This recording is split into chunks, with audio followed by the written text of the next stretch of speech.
The wedding date is approaching, and the young general I adore has returned. Gazing at my elegant scholar cousin who topped the imperial exams, I gritted my teeth and pleaded, "Cousin, let's call off the engagement, Tilda." My cousin looked stunned. "This," I hastily added. "I'll give you my stepsister in compensation." My cousin pondered carefully before nodding solemnly. "That could work." Hello, everyone. Welcome to my channel. Subscribe us to read wonderful stories every day. Now the story begins.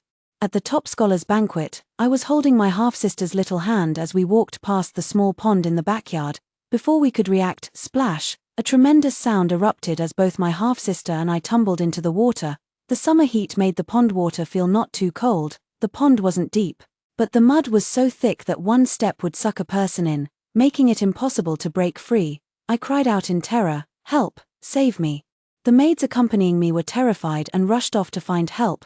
Before long, a young man dressed in white robes arrived gracefully, led by the maids. It was my cousin, Jiyu Jiang, and also my fiancé. As I clung to a withered tree root, about to call for help, my half-sister beside me struggled first and cried out, Tilda, save me, Tilda, save me, Tilda." And so, I watched helplessly as my fiancé rushed toward my half-sister without hesitation, as I was staring at them with my wide, watery eyes.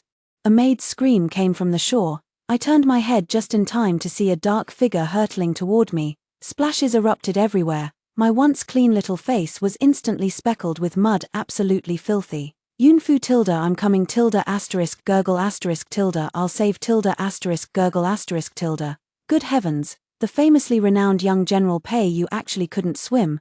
This was the last thing I'd ever expected. Seeing Pei Yu about to sink, my heart skipped a beat. I quickly mustered my strength, shook off the annoying mud, and rushed toward him, pulling him up in one swift motion. The pond isn't even that deep. How could he? No time to think about that now. This silly deer of a man locked me in a chokehold the moment he grabbed me. I struggled desperately, nearly meeting my end right then and there. Fortunately, with great effort, I managed to drag him to the shore. Jiyu Jiang, who had just settled his stepsister, came over to lend a hand and pulled both Pei Yu and me onto the bank.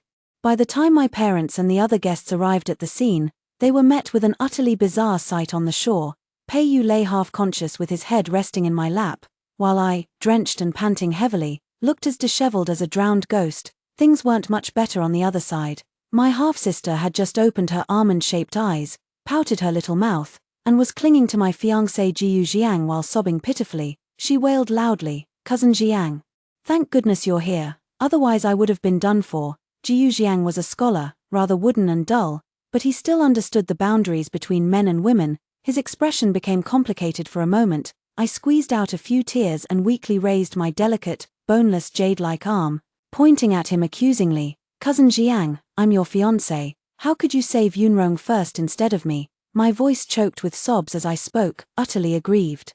Yunrong glanced at me timidly, clinging even tighter to Jiyu Jiang's arm, covering my chest as I coughed twice. I cried out in despair, "Tell me, have you been having an affair behind my back?" Jiyu Jiang frowned, looking down at Yunrong in his arms, then at me, just as he was about to speak. Yunrong cut him off. She shook her head vigorously like a rattledrum. "No, it's not like that. Let me explain. Though I have feelings for my cousin, but, at this point." She seemed to choke on her words, coughing incessantly until her little face scrunched up like a steamed bun. The row of onlookers gasped in unison, all turning their eyes to Jiyu Jiang, hoping he'd provide a reasonable explanation. Pei Yu, nestled in my arms, kept one eye on guard while the other remained deep in slumber. Jiyu Jiang's ears turned red as he whispered, "My relationship with cousin Yunrong is completely innocent. I saved her first just because she was closer to the shore." "Oh, Tilda," Dad couldn't help but exclaim. Mom shot him a sharp glare, making Dad lower his head guiltily, though his gossipy eyes couldn't resist darting glances between me and Pei Yu. Just as his gaze met Pei Yu's, "You little rascal, waking up and still clinging to my daughter." Father's beard practically bristled with rage. Startled, Pei Yu executed a spinning leap to dodge father's sideways flying kick. What impressive skills, truly worthy of the renowned General Pei. Mother helped me up, heaved a long sigh, and declared resolutely, "This matter today has turned into a complete mess. Let's see how we'll handle it now." Pei Yu suddenly dropped to one knee and said with utmost seriousness, "Pei Yu has taken advantage of Miss Yunfu and is willing to take responsibility. I shall come to propose marriage at an early date." I swallowed hard and glanced at Jiyu Jiang, who was still trapped in Yunrong's embrace, his only reaction was a furrowed brow, no other expression. TSK. Truly a case of too much book learning making one foolish. What's the use of being the top scholar, still just a bookworm at heart? His future bride is about to be stolen away, yet he remains clueless, muddling along in complete ignorance. Glancing back at Yunrong, I saw her grinning from ear to ear with a mischievous curl of her lips. The moment our eyes met, her smile vanished instantly, replaced by a pitiful, woebegone expression. Oh please, who do you think you're fooling here? I rolled my eyes dramatically at the sun. I am Yun Fu, the legitimate eldest daughter of Minister of Revenue Yun Qian. Yunrong was born to father's chambermaid, who had been with him even before mother married into the Yun family. Mother was magnanimous and never held it against her. When mother was pregnant with me, the chambermaid also conceived soon after and was elevated to the status of concubine. But the concubine was ill-fated, she died in childbirth while delivering Yunrong. Mother was a kind soul, she treated Yunrong as her own. Father hasn't taken another woman in all these years, so naturally there's been none of those backhouse squabbles full of deceit and intrigue. Yunrong and I have always gotten along well, but after my engagement to Jiu Jiang was settled, things changed. Yunrong began making trouble for me at every turn. At breakfast, if I was just a step behind her, I'd go hungry. When shopping, if I spotted a sugar figurine I liked, she'd insist on biting it to pieces. At bedtime, though I slept perfectly fine alone, she'd squeeze in beside me just to steal the covers at night, leaving me with a runny nose the next day so she could laugh and call me snotty. Baffled, I snatched her favorite handkerchief to wipe my nose and asked, "Have you lost your mind lately?" She stomped her feet and shrieked, "Yunfu, how dare you use the handkerchief mother gave me to wipe your nose? You're the one who's gone mad." But after her scream, she wilted again, her face falling. "After all, you're the ones who are the loving family. I'm just a concubine-born daughter. No matter how much I'm doted on, I'll always be an outsider." Hearing her so dejected, my heart ached, and before I knew it, I'd fallen for her ploy of feigned misery. So when I tried to comfort her with good intentions, she pouted, tears falling like pear blossoms. "Yunfu, do you like cousin Jiang? Are you really going to marry him someday?" I haven't quite figured it out yet, hanging my head as I reply, "What if I don't like it? It's a marriage arranged by my parents, how could I dare to oppose them? Since ancient times, marriages have always been decided by parental orders and matchmakers' words." Yunrong's face lit up with joy as she grasped my hands excitedly. "I knew it. You fancy that young General Pei?" I froze for a moment, my cheeks flushing warm. "Yes, there's someone I like, it's just that person is our Yun family's sworn enemy. The general's residence is on the next street over. Pei Yu and I have known each other since childhood. Not that we chose to meet, it's just that my father and old General Pei really loved to argue. Father was the Minister of Revenue, overseeing the management of wealth and resources. When General Pei distributed pay to the soldiers or requested funds to purchase military provisions, he had to go through father's approval. The two of them would often argue fiercely over mere 10 or 8 taels of silver. Mother, accustomed to such scenes, would always take me and Yunrong by the hand to sit in the courtyard, munching on melon seeds while watching them quarrel. General Pei also loved dragging Pei Yu along to observe, calling it getting a head start on learning how to secure well-deserved benefits for the troops. I still remember Pei Yu's first visit to the Yun family. I was just 5 years old, and he was only 8. Leaning against my mother's leg, I watched wide-eyed as my father and old General Pei bickered, while Pei Yu stared at me with sparkling eyes, equally transfixed. When the battle finally paused, old General Pei asked Pei Yu, "Well, what do you think, huh?" Pei Yu's big eyes were filled with big confusion. Old General Pei's face turned red, his neck bulging. "Did you see clearly?" Pei Yu's eyes shone with pure foolishness. "I saw clearly. Their daughter is quite adorable." "Ha, ahahaha." Father threw his head back and laughed heartily. Old General Pei's already dark face grew even darker, hands on hips. He kicked Pei Yu in frustration. "Here I was fighting a war of words, and you were busy ogling someone else's daughter, you good for nothing." Clutching his backside, Pei Yu howled mother, and scampered out the door. Father said afterwards that old General Pei wouldn't so much as glance his way in court for half a month. Later, Pei Yu would always take advantage of the quarrels between old General Pei and my father to bring me sugar figurines, Osman thus cakes, little pinwheels. He gave so much that I can't remember it all, but I do remember, he never learned to argue with my father. Instead, he mastered the art of talking back to old General Pei. Every time he left the Yun residence, he'd mutter under his breath, "You call that arguing? A few words and you're done. That's not arguing. That's a total defeat." old General Pei would always end up kicking him in the rear out of anger, and he would always yell loudly, "Mother, come save me, the old man is hitting me again." I always looked forward to General Pei coming to quarrel with my father, because that meant I could play with Pei. But later, when I turned 13, my father and mother arranged my engagement to my cousin Jiyu Jiang, and Pei never brought me anything again. Pei stopped bringing me things, and Yunrong also started giving me a hard time. I was feeling a bit panicked, until Yunrong said, "Yun Fu, I like cousin Jiang, what should I do?" She was 3 months younger than me but never called me sister, because she said I didn't seem like an older sister. Sisters take care of their younger siblings, but there were many times when I even needed her to look after me. For instance, I'm terrified of lightning. Whenever it thunders and rains, I have to force her to share my blanket.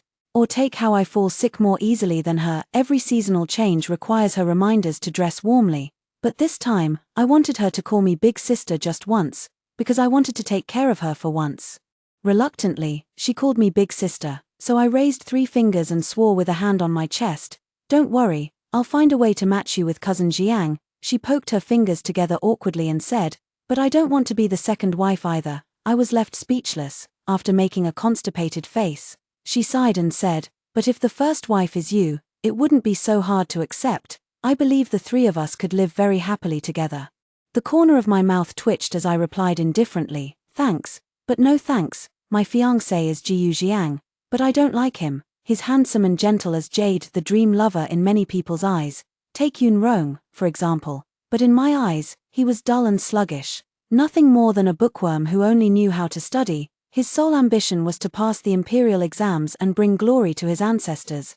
Thus, after I came of age, I didn't marry him right away." With righteous indignation, he declared, "A true man should strive for self-improvement. Establishing a career before starting a family is the proper way." He apologized to me, saying he'd wronged me by making me wait for him all this time. On the surface I sniffled and spoke words of understanding, but inwardly I was blooming with joy. I often dragged Yunrong along to linger conspicuously before him, creating opportunities for them to interact.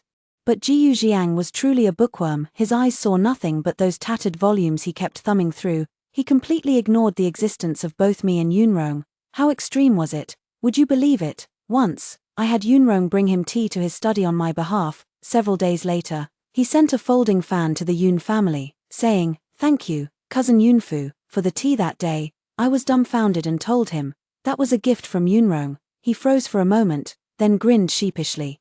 "Then many thanks to cousin Yunrong. I was so absorbed in my book that I didn't notice. I'm truly sorry." Because of this, Yunrong unilaterally cut off contact with him for 3 days. Now, 5 years have passed in the blink of an eye. Jiyu Jiang achieved the top rank in the imperial examinations, his name shining on the golden list. I have already turned 18. Since the eldest daughter remained unmarried, Yunrong naturally couldn't be wed either.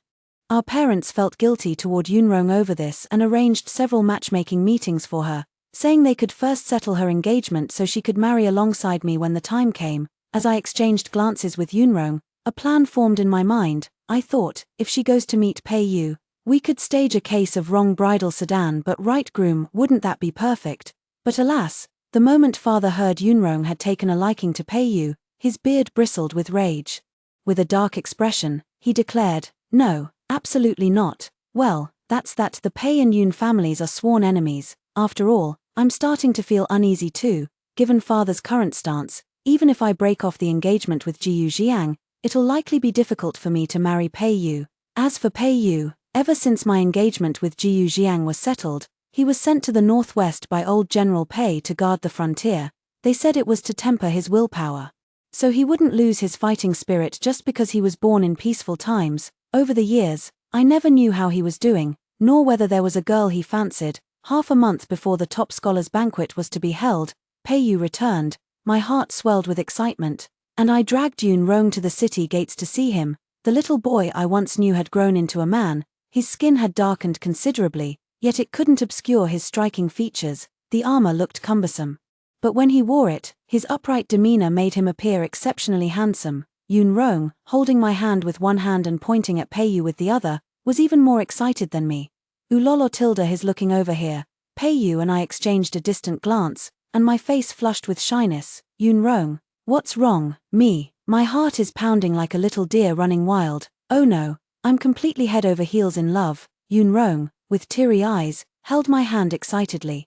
I understand Tilda, we embraced passionately. For kindred spirits are hard to find, how we regret not having met sooner. Ahem, it's not too late, we practically grew up sharing the same pink floral dress that eventually frayed to threads. Ever since reuniting with Peiyu at the city gates, I've become even more determined to sabotage this arranged marriage with my cousin. My cousin had just topped the imperial examinations and was about to host a lavish celebration banquet.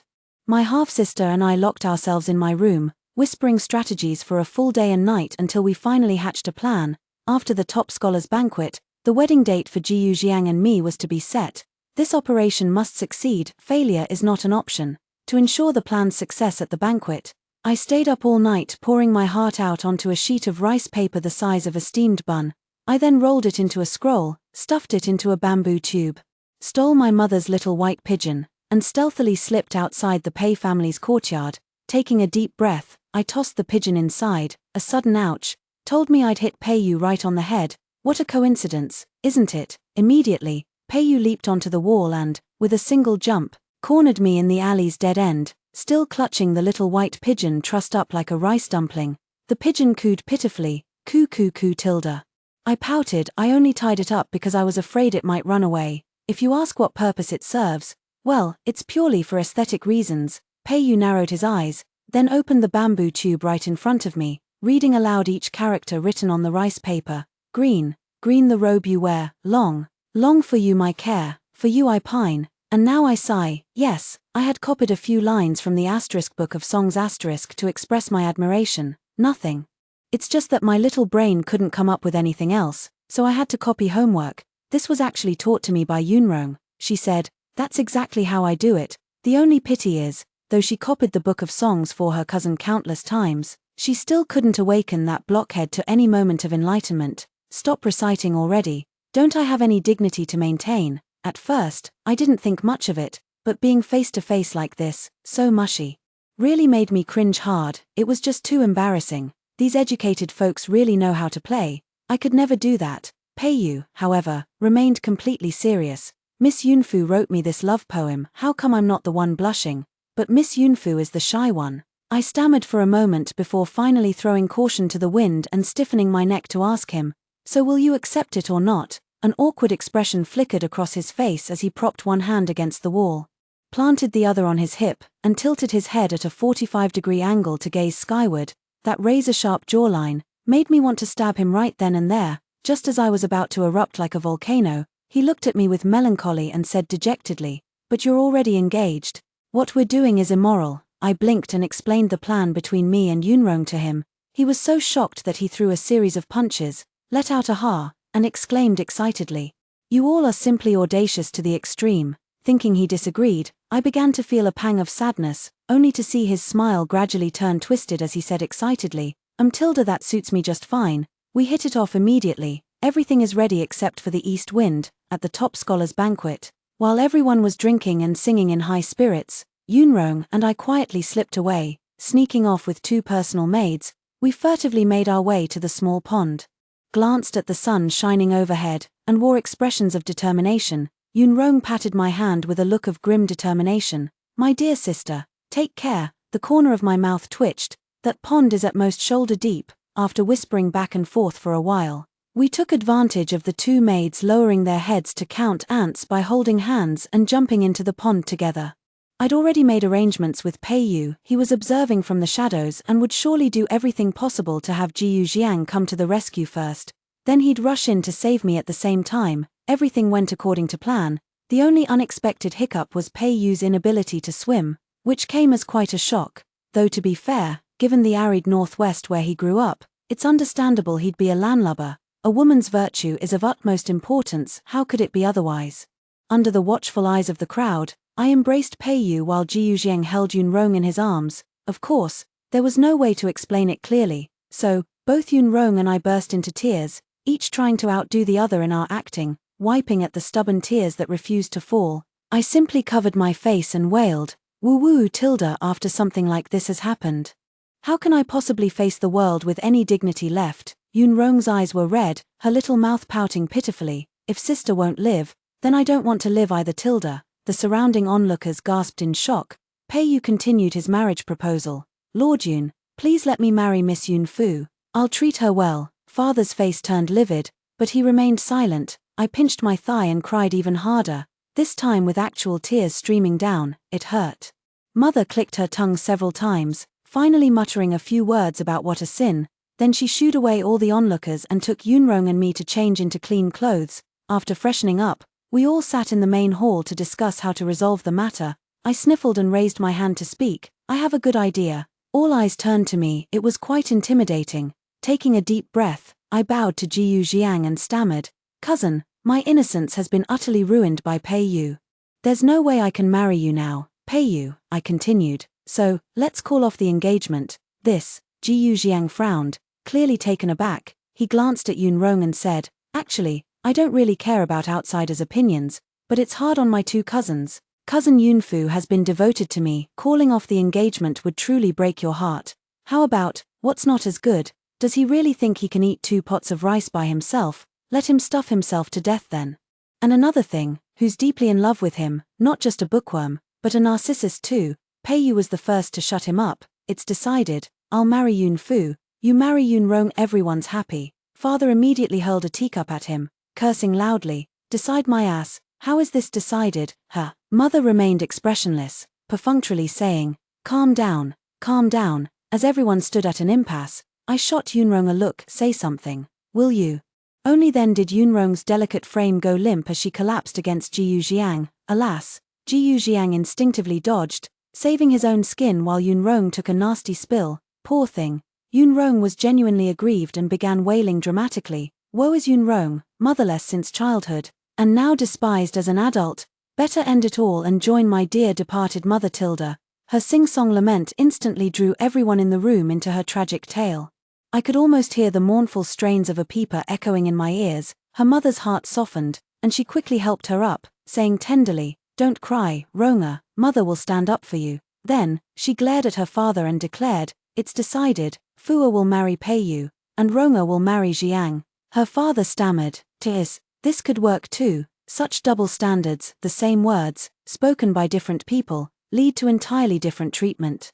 Jiyu Jiang was about to say more, but I swiftly pinched the soft flesh at his waist, gritting my teeth. "Cousin, don't say another word. I've already given you Yunrong as compensation. What more do you want?" He sucked in a sharp breath and muttered under his breath, "Cousin Yunfu, a gentleman uses his words, not his hands. Let's be civilized." I narrowed my eyes. "Well, I'm no gentleman," he choked up speechlessly. "I just wanted to say, the 9th day of next month is an auspicious date. Suitable for marriage." Oh, so I was the one who misunderstood him. Sheepishly, I withdrew my hand and took a couple of steps back, guiltily hiding behind Pei Yu. Jiyu Jiang eyed Pei Yu and me suspiciously before drawling, "Cousin Yunfu doesn't look the least bit wronged. Where's this so-called deep affection for me you spoke of?" The silence was deafening. The Pei family soon came to propose marriage with a retinue. Old General Pei was even more delighted than Pei Yu. Speaking to my father calmly for the first time, only, he used the gentlest tone to utter the most piercing words. "What's the deal? After all these years of rivalry, we've ended up as in-laws. We're family now. How can you be so petty? In the future, our Pei family will treat Yunfu well, so she can bear us several healthy sons." Father nearly flipped the table on the spot, but mother held him back. "Calm down, will you?" Pei Yu and I stood aside, hearts trembling with fear, worried that father might suddenly change his mind and call off the wedding. Fortunately, the wedding date was finally set. True enough, it was scheduled for the 9th of next month. Both Yunrong and I would be married on the same day. Time flew by, and in the blink of an eye, the wedding day arrived. The courtyard was festooned with red silk, and every maid and servant wore beaming smiles. Yunrong and I sat in the same room applying our makeup, our faces as radiant as peach blossoms. At 18, this old maid of mine was finally getting married. When the auspicious hour arrived, Yunrong and I each donned our red bridal veils. Supported by our respective maids, we stepped out and boarded our bridal sedan chairs. The top scholar and General Pei's young heir chose the same day to marry, both taking daughters of the Yun family as brides. In an instant, every tea house and theatre had fresh gossip to savor. After marriage, Pei Yu treated me very well, and within just 2 months, I had noticeably plumped up all over. When I returned to the Yun family for the Mid-Autumn Festival reunion, My mother teased me. Your complexion is rosy and fair. Your figure has all the right curves, like a ripe peach. Life must be treating you well. Having now experienced marital intimacy, her words immediately conjured up some indescribable scenes in my mind, making me so embarrassed I couldn't lift my head, my neck flushing crimson. Yunrong had also returned, and unlike me, she showed no shyness. She even discussed bedroom matters with our mother, asking for advice on how to please her husband more. Even mother blushed at her questions, stammering as she changed the subject. You've been married for some time now, it would be good to have a child soon. I bit my lip. Mother Pei indeed had expectations about grandchildren, but Pei Yu always deflected them, saying, let nature take its course, yet I could sense that he actually liked children very much. At 22. Most young men of his social standing already had toddlers running about calling them father. How could he not envy that? Mother obtained a fertility charm for me and Yunrong. I placed it in my embroidered pouch, silently praying in my heart to conceive a child soon. Yunrong looked rather troubled. Only after leaving mother's room did I dare ask her, what's wrong? Is cousin treating you poorly? Jiu Jiang is just a bookworm who doesn't know how to cherish a woman's tenderness. I saw through him long ago. Sure enough, Yunrong was on the verge of tears, aggrieved as she said, I thought he was such a refined gentleman, full of learning even if a bit dull. Surely he'd know how to cherish someone. But no, not at all. Not only is he dull, but he's also utterly indifferent. We share the same bed, yet he doesn't stir the slightest desire. When I took the initiative, he even blamed me for disturbing his peace of mind, calling me a reincarnated fox spirit. How could anyone be like him? No way, I thought, surprised and deeply sympathetic toward Yunrong. Yunrong seemed to recall something and started venting again. Not only that, but he also has strange habits. Every night, he would. A snap sound came from somewhere, like a branch breaking. I turned my head to look, only to see a cat meowing twice before darting away. Yunrong cupped my face in her hands, urging me to focus and listen to her. Me, oh, go on, tell me. She took a deep breath and said with animated excitement, he has this weird habit. Every night he likes to light white candles and call out good girl. I shuddered instinctively, feeling a chill run down my spine. What kind of underworld behavior is this? But upon closer thought, I felt something wasn't quite right. Just as I was puzzling over it, Jiu Jiang suddenly appeared from behind, pointing at Yunrong with heartbroken indignation. Why do you think I acted that way? Don't you have any idea? A plot twist. I was stunned for a moment when I saw 2 crystal tears slowly roll down Yunrong's cheeks as she pouted in grievance. What idea should I have? Did I do anything wrong except tell you about that little matter? Did I do anything wrong except being afraid of the dark and thunderstorms at night? Indeed, the one who's truly afraid of thunder and lightning isn't me, it's Yunrong. Not only does she fear thunder and lightning, but she's also afraid of the dark, needing to keep an oil lamp lit every night to sleep. It's just that she's too proud to admit it, always claiming it's me who's afraid instead. But what exactly is this little matter she keeps mentioning? Yunrong glanced at me, noticing my confused expression and pouting lips, then kindly explained, I told him on purpose that we jumped into the pool together. Then he just had to throw a tantrum with me, giving me the cold shoulder, ignoring me, and even when we slept in the same bed, he wouldn't let me touch him. The oil lamp at home ran out, and he still wouldn't buy a new one, just lit white candles directly. She kept chattering with her complaints, Jiu Jiang's face growing darker by the minute. And I was increasingly speechless, truly her father's daughter, with a silver tongue that rattled on non-stop, leaving Jiu Jiang utterly defenseless against her verbal onslaught. Finally, all we heard was Jiu Jiang's defeated expression as he asked with utter resignation, then what do you want? Yunrong patted her chest, took several deep breaths, and slowly said, I don't want much, just let me hug you, and don't give me the cold shoulder, that'll make me happy. Jiu Jiang slumped his shoulders and nodded. All right, then. The young couple left sweetly together, leaving me standing there in utter disarray. Oh, right. Before Jiu Jiang left, he coldly threw some harsh words at me. Looking down his nose at me, he said, Cousin Yunfu, I must ask you to stay away from my wife from now on. My wife is pure-hearted, don't you go corrupting her. Yunrong blinked her eyes and began another dramatic performance. Husband, you've misunderstood.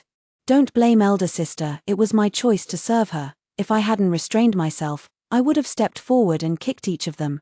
This infuriates me to no end. For the next 3 months, I refused every single invitation from Yunrong at my door. Yet even this couldn't stop her from scheming her way into tossing a trussed-up white pigeon into the general's manor. Fine then, let me see what message she sent. As the rice paper unfurled, it was nothing but gloating. My dear elder sister, your little sister here has just been diagnosed with a joyous pulse 2 days ago, specially sending you this news so you can share in the happiness. Tilda. What excellent tea this is. I immediately ordered the pigeon to be sent to the kitchen, planning to make pigeon soup for dinner that night. At night, I clung tightly to Peiyu, refusing to let go, and whined tearfully, "Tell me, are you just not up to it?" Peiyu flipped over with a look of indignation, retorting, "I am. How could I not be?" The next day, a whole row of doctors lined up in the room, taking turns to examine me. "It's nothing, just that last night was too wild, I couldn't take it and passed out. Honestly, this whole affair nearly cost me my life. But through all this turmoil, a new life was truly brought forth." The physician trembled as he knelt, prostrating himself on the ground, and said with a shaking voice, reporting to the young general, "The young mistress's body is too weak. You mustn't be reckless again, otherwise." "What else?" Peiyu grew impatient. The physician's hesitant manner of speaking was about to test the limits of his fiery temper. The physician kowtowed again. "Otherwise, I fear the unborn child may not survive." A collective gasp rippled through the room. I had been with child all along. Peiyu was taken aback, unsure whether to feel happy or not, and held my hand with lingering fear, confessing, "This is all my fault, making Fua suffer." I was pregnant, overjoyed, and immediately wrote a letter to brag to Yunrong. Yunrong, however, knew how to provoke even better. "Oh, I have 2 in my belly, don't be angry, I'll keep trying harder." By sheer coincidence, Yunrong and I gave birth on the very same day. That day, thunder roared across the sky as wind and rain raged outside. The midwife rushed about in frantic urgency, her face dripping with cold sweat. While the entire household buzzed with nervous tension, a scene of utter chaos, my body felt as if split in two, the pain so intense I could barely catch my breath between waves of agony. When the baby's cry rang out, my concern wasn't for the child, but for Yunrong far away at the GU residence. She's always been terrified of thunder, and now during childbirth I pray nothing goes wrong. They say my concubine mother passed away on just such a stormy day. Yunrong mustn't follow that same tragic path. Peiyu understood me. Grasping my hand, he brought comforting news. "Don't worry, she's perfectly fine. She gave birth to twins, a boy and girl, a quarter hour before you did." "Oh, how wonderful. They're twins, a boy and a girl. I want that too. We'll have the same in the future." What I have, Yunrong must have too. What Yunrong has, I must have as well. Peiyu had no choice but to smile through her tears, saying, "Oh you. Why must you always compete over everything? How can such things just happen at will?" I thought so too. Some things are simply destined to unfold as they will. With my mind at ease, I drifted into a deep slumber. In my dream, spring warmth brought flowers to bloom. Beneath a peach blossom tree, Yunrong held a chubby toddler by each hand. With Jiu Jiang standing beside her, all wearing expressions of pure happiness, she winked at me playfully and said in a mischievous tone, "Sis, your doll peed." I froze for a moment before hurriedly shoving the teary-eyed doll into Peiyu's arms. Staring at the handful of baby urine, I furrowed my brows tightly. "Now this is truly a sweet burden," I sighed. "For the rest of our lives, we each have our own homes. I firmly believe Yunrong will be very happy, so will I."